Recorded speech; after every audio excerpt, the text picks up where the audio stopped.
அடுத்தது தேர்தல். அதிமுகலேருந்து பிரனியா ஸ்ட்ராட்டஜி அப்படிங்கிற ஒரு இவங்களை தேர்தல் வகுப்பாளராம். இது யாரும் திருந்துறதா இல்லை.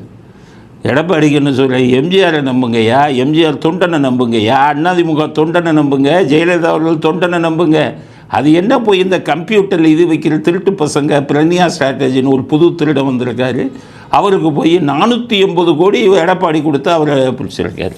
திருந்தவே மாட்டீங்க நீங்கள். உங்களுக்கு விழுகும் போட்டு, உங்களுக்காக விழுகும் ஓட்டு இல்லை, எம்ஜிஆருக்காகவும் ஜெயலலிதாவுக்காகவும் இரட்டை இலைக்காகவும் அண்ணா திமுகவும் விழுகக்கூடிய ஓட்டு. 480 கோடி. நிறைய பணம் வச்சுருக்கீங்களா? தேவையா அதெல்லாம்? ஜெயலலிதா அடித்து வரட்டல, பிரசாந்துக்கு சொல்லலாம், அடித்து வரட்ட வேண்டியதானே. இவங்கெல்லாம் தேவையா? அவர் ஒரு மகனை வச்சுக்கிட்டார் பேபர் எடப்பாடி. அவர் தான் அவங்களெல்லாம் கூட்டிகிட்டு வர்றாரு. அங்கே திமுகவுக்கு வந்து மருமகன் தான் கூட்டிகிட்டு வர்றாரு. இப்போ அவர் என்ன பண்ணிட்டார், அவரே ஒரு தேர்தல் வியூக அமைப்பாளர்னு சொல்லி அவரே வந்து பென்னுங்கிற ஒரு இதை வச்சுக்கிட்டு 200 பேர் 300 பேரை வச்சுக்கிட்டு அவர் நம்ம இவருடைய மருமகன் சபரீசன் அவர் பண்ணிக்கிட்டு இருக்கார். ஆக எல்லாருமே தேர்தல் வியூக அமைப்பாளர்களை பிடிக்க ஆரம்பிச்சிட்டாங்க. விஜய் வந்து பிரசாந்த் கிஷோரை பிடிச்சாரு, பணம் நிறையா கொடுக்கலன்னு அவர் இப்போதைக்கு நான் விலகுகிறேன்ட்டு. ஆக அதே மாதிரி அதிமுகவுக்கு அவர் பிடிக்கிறாரு. எடப்பாடி தேர்தல் பிரச்சாரத்துக்கு போகிற இடத்துலெல்லாம் பயங்கர கூட்டம் கூடுது. 1000 ரூபா கூட்டம் இல்லை, நல்ல கூட்டம். ஏன்னா பாஜக தொண்டர்களும் வராங்க, அதிமுக தொண்டர்கள் வராங்க.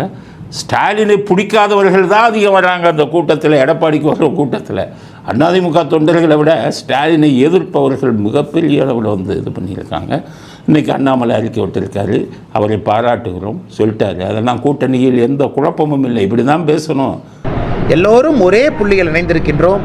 திராவிட முன்னேற்ற கழகத்தை வீழ்த்த வேண்டும் என்கின்ற ஒரே புள்ளிகளை இணைந்திருக்கின்றோம்.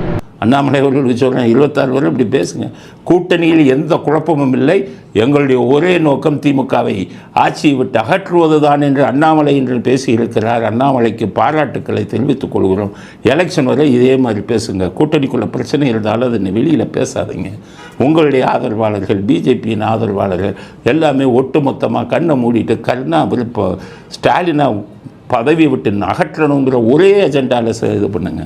எடப்பாடி பழனிசாமி, ஏடிஎம்கே இதெல்லாம் கொஞ்ச நாளைக்கு நீங்கள் பொருட்படுத்த வேணாம். அதிமுக தொண்டர்களுக்கு சொல்கிறேன், பாஜகவோட கருத்து வேறுபாடு இருந்தாலும் எல்லோரும் ஓர் அணியில் நின்று இவர்களை பதவியை விட்டு நீக்கணும் அப்படிங்கிறதுல வந்து செயல்படுங்கள் அப்படிங்கிறது தான் நம்முடைய வேண்டுகோள் எல்லோருக்குமே. இதுக்கு இடையில் இன்றைக்கி சர்வே ஒன்று எடுத்திருக்காங்க. அதை பிஜேபியை சேர்ந்தவங்க தான் சர்வே எடுத்திருக்காங்க. ஆனால் அவங்க புது மாதிரி சர்வே எடுத்திருக்காங்க. எதுக்காக இந்த சர்வே எடுக்கப்பட்டதுன்னா, மைனாரிட்டிஸ்னு சொல்லக்கூடிய சிறுபான்மையினர் எப்போவுமே வந்து திமுகவுக்கு தான் ஓட்டு போடுறாங்க. இப்போ விஜய் வந்துட்டார். விஜய் வந்துட்டதுனால இந்த சிறுபான்மையினர் ஓட்டு எப்படி இருக்குது அப்படின்னு பார்க்கறதுக்காக சிறுபான்மையினர் மத்தியில் ஒரு சர்வே தனியாக எடுத்திருக்காங்க. ஏன்னா அதில் வந்து கிறிஸ்தவர்கள் பெரும்பாலான பேர் விஜய்க்கு போட வாய்ப்பு இருக்குது, அவர் கிறிஸ்தவருங்கிறதுனால. ஆனால் இஸ்லாமியர்கள் அப்படி இல்லையே, அவங்க விஜய்க்கு போடுவாங்களா? இந்த 2 ஓட்டும் தானே ஸ்டாலின் வராரு. இந்த 2 ஓட்டு பிரிஞ்சதுன்னா அவர் காலியாச்சே. அதனால் முதல்ல அங்கே போய் சர்வே எடுக்கணும்னு சொல்லி வெறும் சிறுபான்மையினர் மத்தியில் சர்வே எடுத்தால் ஷாக். எல்லா இடங்களிலும் திமுகவை விட விஜய்க்கு சிறுபான்மையினர் மத்தியில் அதிக ஓட்டு கிடைச்சிருக்கு. இஸ்லாமியர்கள் வாழும் பகுதியில் கூட அவருக்கு அதிக ஓட்டு கிடைச்சிருக்குன்னா என்ன அர்த்தம்னா, திமுகவை பிடிக்காமல், ஸ்டாலினை பிடிக்காமல் வெறுப்பில் இந்த பக்கம் பாஜகவும் அதிமுகவும் கூட்டணி சேர்ந்து விட்டதால் வேறு வழி இல்லாமல் விஜய்க்கு பெரும்பான்மையினர் சிறுபான்மையினர் ஓட்டு பெரிய அளவில் கிடைத்திருக்கிறது. சர்வேல சில இடங்கள்ல 50% தாண்டுதுன்னு அந்த சர்வே சொல்கிறாங்க. சில இடங்கள்ல, ஏன்னா சிறுபான்மையினர் ஓட்டு இது, நான் ஒட்டுமொத்த ஓட்டு சொல்லலை. ஒட்டுமொத்த ஓட்டு வச்சா அதிமுக பாஜக தான் முன்னணியில் நிற்கிது. ஆனால் சிறுபான்மையில் மத்தியில் இவங்க நிற்கிதுன்னா 50% பிரிஞ்சதுன்னா காலி. ஒரு 10 சீட்டு வராது ஸ்டாலினுக்கு. அதுதான் ஸ்ட்ராட்டஜி. அதனால் மிக அருமையான செய்தி வந்திருக்கு. இது மட்டும் உண்மையானால் காலி அவர். விஜய் பெரும்பாலான சிறுபான்மையில் ஓட்டை பிரித்து விடுவார்.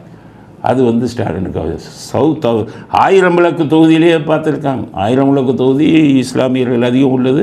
எப்போவுமே ஸ்டாலின் அங்கே தான் நிற்பார். குளத்தூர் 31 அப்பெல்லாம் அங்கே போனால் அங்கே வந்து நெக் டு நெக், அதாவது வெறும் இஸ்லாமியர்கள் அதிகம் வசிக்கும் இதில் அதிலேயே பார்த்திங்கன்னா ஈக்குவலாக திமுகவுக்கு இணையாக வாங்கியிருக்காரு சர்வேலன்னு அந்த சர்வே சொல்லுது. அப்படின்னா என்ன அர்த்தம்? சிறுபான்மையினரின் பெரும்பகுதி ஓட்டுக்கள் திமுகவிலிருந்து பிரிந்து ஸ்டாலினுக்கு போய்விட்டது. ஏன்னா சிறுபான்மையினர் பெரும்பாலான பேர் அதிமுக பாஜகவுக்கு ஓட்டு போட மாட்டாங்க, ஏன்னா பாஜக இருக்கிறதுனால.